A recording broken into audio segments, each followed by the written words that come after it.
Hi, my name is Thuy Linh Phan of Honey Bunny Thuy, and I'm Vietnamese American, first generation here.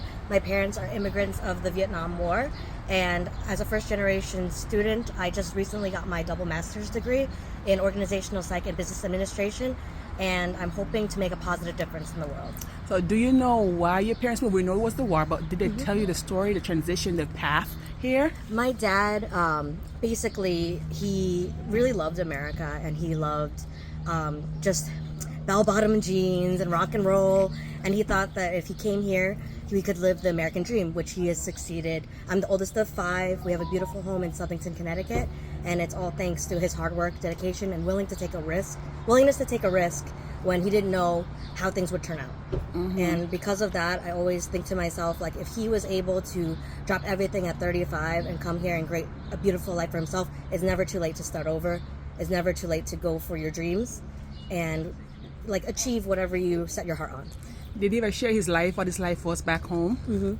So he basically spent a lot of the time, he was kind of floating around, and I think that when he came to America, that's when he got his like more of a vision, and he wanted a family. He knew for a fact he wanted a family. My mom was still in Vietnam at the time, so they got married, and he brought her over as well. But right now he's the Vice President of Research and Development for an oxygen and nitrogen machine company. Nice. Yes, so he he's made an it. Yeah. He got the American dream, all right. He sure did. What was his first job he did when he first came here? Yes, he worked security for a coat rack machine factory. So it's humble beginnings. Oh, and a funny story he told me one time. So he said that when he first came to this country, he went to the post office because he wanted to let the family know that he had made it there safe and sound. And he didn't have the 10 cents it took to get a stamp back to America, right? $1.10, I believe it was. And so this lady next to him, behind him in line, was like, "Here, right back to your family," and gave him the money. He took that money and he bought a pack of cigarettes. Because he's like, "I will make the money back." Oh my God. And he did.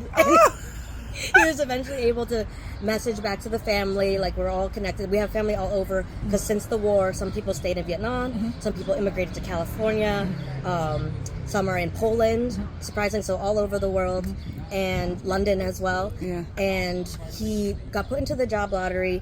He came in California and ended up in Connecticut, and that's been our home ever since. So what mode of transportation did he use to come here? There was a Christian bus. It was a charity. Yeah. And then he was like, "Oh, I feel like a lot of times people like are so thankful because of the organization." He's like, "Nah, I'm a Buddhist." Thanks for the ride. That is funny. I love He has a good outlook on life, obviously, with a lot of laughs in the family. I can see that. Did he ever share any part of the war with you? What was that like, or you think that's difficult to do? I think that's difficult. I think that that's something that he protects me from. Like, he doesn't ever want me to experience the same hardships or struggle that he has. And in a way that kind of protects me, but also makes me a little vulnerable to like the realities of the world. I've had to learn a lot of things the hard way because I've been like princess, protected, and like, so the harsh realities of the world, like, I've learned them like firsthand through living life and taking the risks that I learned that are okay to take. I know that at the end of the day, I have safety because I have them, I have my family, I have my roots. I can always go back to the nest, and they really keep me, like, they're my core. Have you ever visited the homeland? What was that? Have you ever visited the homeland? When I was 4 years old, I went to Vietnam, and one of my first core memories is of being curious. So I took a stick and I put it down an anthill. And oh no! A fire anthill. Oh no! So my first memories of Vietnam are pain. Ants crawled up my arm, bit me, and I know why they're called fire ants.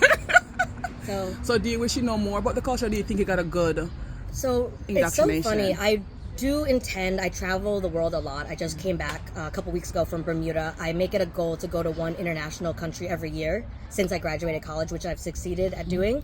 And eventually I do want to go back to Vietnam just to get back in touch with my cultural roots. I think growing up in Southington, Connecticut, it was a very like predominantly white like environment, and I lost touch of my cultural roots because there weren't other people like me celebrating the culture, and I didn't get to really share it with anybody. And so now as an adult, I meet people from all walks of life, all cultures, all like creeds, all like ethnicities, and with all different types of like values and stories to tell. So I think it's so important to share cuisine, culture, food with others that don't look like you. That's awesome. My last question for you. Are you going to bring someone from your family on this journey with you as you go back to revisit and just learn more about your culture? Or is this something you're going to, a solo journey? My goal, I intend to, since I just graduated, look for a job, make the money, and then pay for my family to come back. That's the goal. I love it. So you got the drill First too. class. I know, right? Like most immigrants, you got the drill: education, education, education, right? So were you living in two worlds, one in the U.S. and then one when you move into your home, you're in Vietnam? Well, it's funny because my dad loves America so much. They're just as American as I would see anyone else. Okay. So Okay. I think that a lot of the having to learn culture, besides the food, my mom is an absolutely amazing cook, and I always joke that's the best restaurant in Connecticut, but Obviously. 5 stars. Obviously. She'd be watching this. Blink if you're safe. My dad, who's the oldest of 7, my mom is also the oldest of 7, so big families. There was a point where he brought back one of his brothers, Uncle Min, on a boat over to America, and it was a long journey to the point where he mentioned that between all the people that were on the boat, they'd have a cap full of water and a cracker every day that they were on the seas to come to this country. And it's just like the concept that you don't know what's on the other side, you don't know what's coming tomorrow. You live in such a scarcity mindset when you're first like receiving a cap full of water, like one cracker, and you don't know if your risk is going to pay off. There were times when there's lots of tensions are high, people are hungry, people are worried, people are going to throw people off, and you don't know if you're going to make it to the other side or not. But when you have people that you see succeeded, it actually inspires others to take that risk because they see that it's possible, they see that it can be done, and they feel safer, especially when someone that they know and love has taken the same steps. Like they blazed the trail for you, you see that it's possible, and they walk so you can run. So they took that risk because your mom was already here and was doing her thing. So how did that happen? How did they decide to come over? What was the decision in that? In terms of chain migrating, so they do everything like above board. So it's a 10-year process, and then having to take the citizenship test and everything. But my mom always gave people a choice. They saw what she had and what they were able to accomplish, and it inspired them. She's an original influencer, I would say, before social media. And it comes to family, because you already have someone who's established roots. So when people migrate and they establish roots, they build that community, and people feel safe to come, and they feel safe to build together. It makes it easier to move forward, because if you want to do things alone, like the capitalist way, very individualistic, you can get far and fast, but if you want to get really far, you need your team, your community, your family. Exactly. So how many of your brothers migrated, or uncles I should say, Yes. not your brothers, Yeah, uncles my and uncles. aunts migrated? I would say that 4 of them did, and my Uncle Min, the one who came on the ship, he ended up going to Harvard for his undergrad and then University of Cambridge for his business administration, like master's. And so they've always had that set, like I feel like too, being immigrants, they come in, like they don't take school for granted. They certainly don't. They knew they had to do it to survive as well. So for them, like having education, which is something that you can't take away from people, it's something that they fought hard for, no one could take it away, and it helps them be stable, because at the end of the day they can always find a job, they can always do what they want to do, but also be safe. I have one question for you.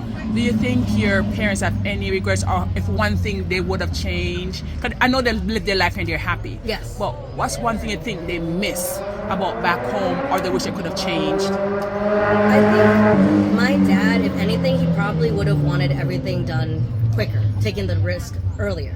But I mean, it was just the perfect storm of circumstances, the war and stuff like that. And I think that he took the first risk, which is the scariest. And I think if he knew how it would play out, he would have taken the risk earlier. Maybe that wouldn't have been the right time. We can't play things out like that. There's no hypothetical situation. Maybe it wouldn't have worked out if he came 5 years earlier, or or if he came 10 years later. So I think things had to play out the way that they played out, but he kept the faith. He stood for what he believed in, and he knew that working hard was the only thing that he could control. So do you think that he is well satisfied and feel like, yes, he has received or have obtained the American dream. He has, definitely. And through that, we also get the chance to live the American dream. I love it. Thanks for sharing. You're welcome.